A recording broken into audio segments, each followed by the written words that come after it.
Nothing else, I'm a new dad. I have a daughter who's 7 weeks old. I can tell her, once upon a time, I followed Travis Ratnam at an event. I can tell her that, and so I'm very happy.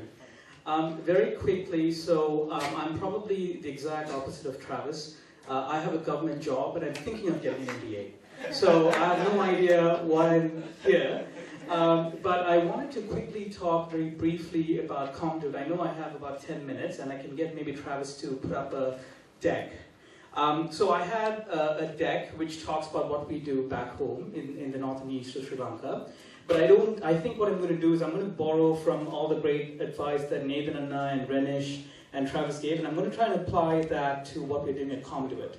Because it is a non-profit organization, but at the end of the day, I think what we're trying to do is to really create social impact and create big movements. And that's exactly the kind of stuff that Nathan and Travis and Renish are trying to do as well. So I'm going to try and map some of those learnings onto what we are doing at Conduit. So Conduit, it's a portmanteau of the words community conduit. If I were to flip to the next slide, please, or the first slide. Nathan and I spoke about niche, finding your niche in a particular sector. So this slide, really, you have to ignore it. The main point is niche. So if you take our community, the Canadian Tamil community, I divide them into 3 quadrants. One is members of the community organizations that are focused on very important things like political advocacy, human rights, constitutional amendments, transitional justice, and so on. And that track is very important for the diaspora, and we say, keep going down that path.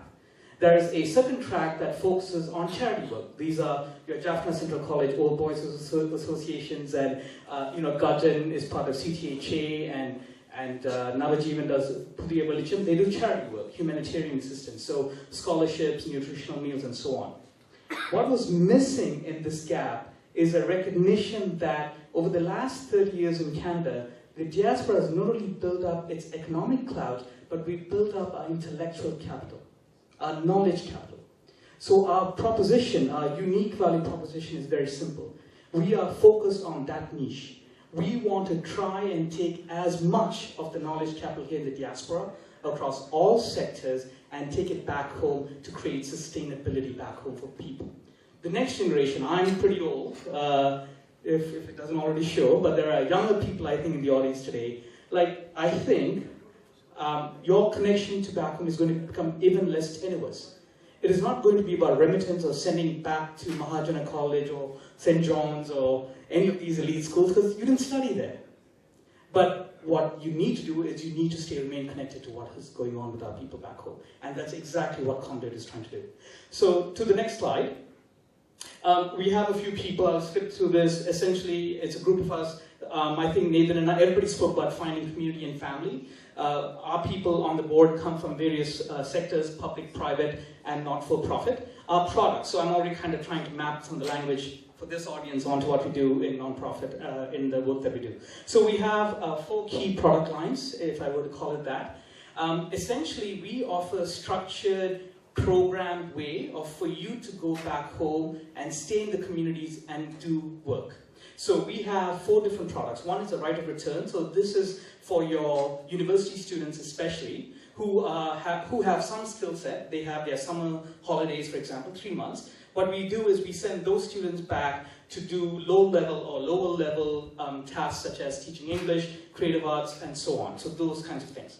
Associateship program is for young professionals. So these are people who don't really have summers off. They have maybe 3 weeks, 4 weeks of vacation, 5 years in industry, but you have very specialized skills. And so we want to send you back as well to work with local partner organizations to give that knowledge. The third thing is virtual mentorship, which is some of the older people in the room. So you have big houses in Markham, Ajax, kids in school. You can really go, totally understandable, but you don't have to go. There's virtual mentorship that you can provide for people who need the help back home, whether it's mentorship for entrepreneurship or whatever it may be that you can do. And the last one is the Elders program, where we have a lot of retired professionals who are just sitting at home or taking their kids or looking after their grandkids or going to Cuba on these wonderful seniors trips. But how about we send you back as well? And all of these old, retired professionals grow up with very strong knowledge bases, right? So how do we tap into that as well?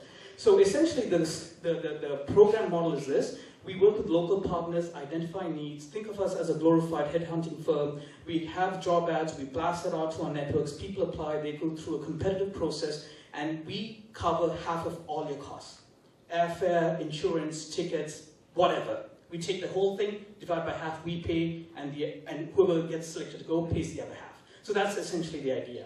So the next slide, Travis, and I'm going to go through this very quickly because I know everybody's tired. This is the last slide here. Oh, that's a disaster. That can't be the last slide. Four. Oh, is this a PDF? Yeah. No, it should be a PowerPoint. So anyways, I'll just keep talking. So the next slide talks about our focus areas. So there are 4 focus areas that we have. Leadership development is one of them, and I'll explain what all of that means. Economic empowerment being the other. Psycho-social support being the third, and public sector capacity building being the fourth. So leadership development is really about how do we build the next generation of local leaders and communities back home, especially in the North and East. How do we equip them with the soft skills and the hard skills to take up their own agency in what they need to create for their own lives? And we do that through multiple kinds of things. Yeah, that's the PowerPoint that needs to be seen.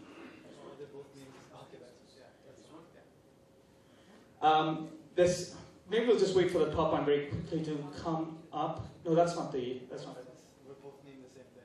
No, the other one has a longer name. Oh no, that is the thing. Okay, doesn't matter. Don't worry about the power slide. It's disastrous. But anyways, so leadership development is really about finding people to go back and be a part of the educational system and really supplement what's going on back home with your education experience. So essentially the point I'm trying to make is because of the war, which all of us are impacted by, and other kinds of migration patterns, there's an entire middle layer back home that's missing. Whether it's the public sector, private sector, not-for-profit sector, that entire middle management layer is missing. So what we're trying to do really for the next 20 years, or maybe even less, hopefully less, is to supplement that middle layer with diaspora knowledge capital. So to go back and have these plug into those systems back home. Economic empowerment is a key thing, and I think that is something that I want to quickly touch on for this group. So, I'm nervous talking about this because Nathan actually runs a business, MR Concrete, shout out to him, in Jaffna. So no man more qualified to speak about this. But in terms of what I can quickly talk about what we do with economic empowerment, are a couple of things. One is understanding your market back home. So essentially the market back home is still very, not quite mature. People are still thinking about small sort of retail kind of stores or farming related sort of businesses and so on, which is all very good. And then people like Navajivan with Pudhiya Velicham is doing amazing things with that. But what is really happening in Jaffna is, or what we are trying to do with Jaffna is to build the next talent pipeline. So what we're doing with our programs is to go back and help young people gain different kinds of skills so they start going through the talent pipeline and they come to a point where they're ready to think about doing other kinds of business modeling for people back home. And that's already starting to happen. So if you guys don't know this organization, go follow them right now, YAL IT Hub. YAL IT Hub is a group of young people who graduated from Sri Lanka, from Colombo, Peradeniya, all of these universities, and from the States in Silicon Valley, and they are attempting to build Startup North, Jaffna edition. So they are really creating a startup ecosystem in the North, and the way that we are trying to help with them is to find ways to connect them to mentors, to investors, to people who can go down and actually teach them different kinds of startup skills. For example, we're looking for blockchain advisors. Because people in Jaffna are already thinking about AI, machine learning, blockchain, all of these things. They're ready to go, especially young people. What they don't have is that kind of knowledge capital either within, well, definitely not within Jaffna as much, but even in other parts of the country they don't have it. But what we do is we have that in the diaspora. So how can we supplement that with back home? The third thing I want to say is the idea of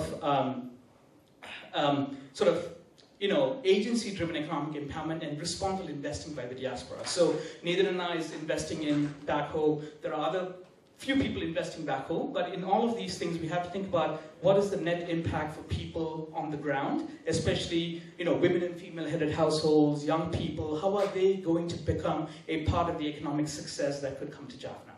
I'm happy to share a deck after this because there are some reading suggestions that I put up because I like books too, not nearly as much as Travis, he's amazing. But there are great reports that have come up recently from McKinsey and Company, from Stacks, all talking about the digital strategy for the northern province, right? So I think those of you in the tech space especially should look into that as well. The next two slides in my head were about our financial snapshots, where we get our money from, how we spend it, who our partners are, and so on. 2 points I want to make with that: the importance of community. I wanted to share 2 dates with you. December 20th, 2016, we started off Conduit with a fundraiser, with a seed fundraiser. I still remember the day I was sitting at home in my Saturn, going on GoFundMe with a dream. People are like, are you nuts? This is yet another thing you're getting involved in. I costed out what it's going to be for us to do what we need to do for the next 2 years. It was like 200K or some amount like that. I had no idea where that money was going to come from. Like, I had no idea. Like no one was going to invest in it. Like, it was a non-profit, it was a charity thing. And the next second date is September 8th, 2018. It was after my daughter was born. Maybe she's the good luck charm. We're going to hit that number and beyond.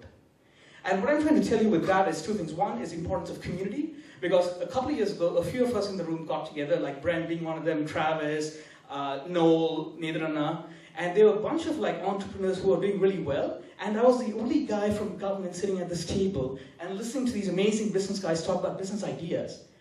And what I realized though, and I have a business as well, and Kubeit's as well as part of the table. I had a business. I was sitting there and I'm like, I'm here for my branding agency. That's what I want to do. And I was so shy to talk about Conduit, and I appreciate to keep talking because that's the inspiration I got. I was so afraid to talk about Conduit because people were like, oh God, yet another Tamil thing that you're involved in, Kumaran.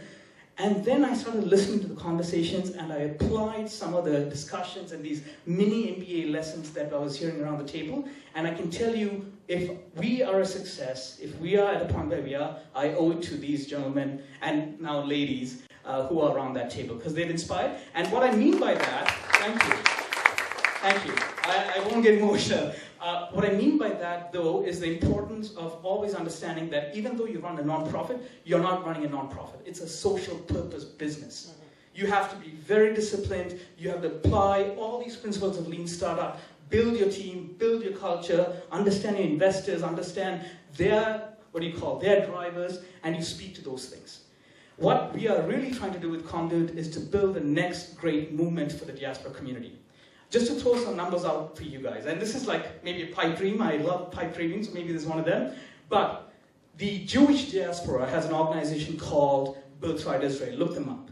They started in the 1980s. Their main mission is today.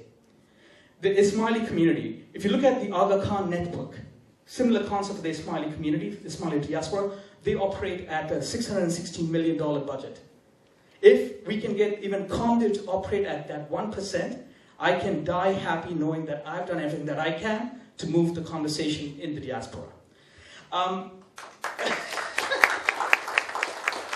Thank you for this idea. We already get queries from the Somali diaspora, the Ethiopian diaspora, the Rwandan diaspora, the Sudanese diaspora. They are fascinated by what we managed to do with this, and they want to see how they can partner with us. So the scalability potential for this idea is immense, because the idea is really about how do you tap into the next generation of Canadians who then influence Canadian foreign policy, trade, diplomacy, and development agenda for the world, right? So it's a fascinating idea if you start looking at it from that level and then work yourself down. So Sri Lanka and the Tamil diaspora becomes, in many ways, a test bed for us to test out some ideas around development work.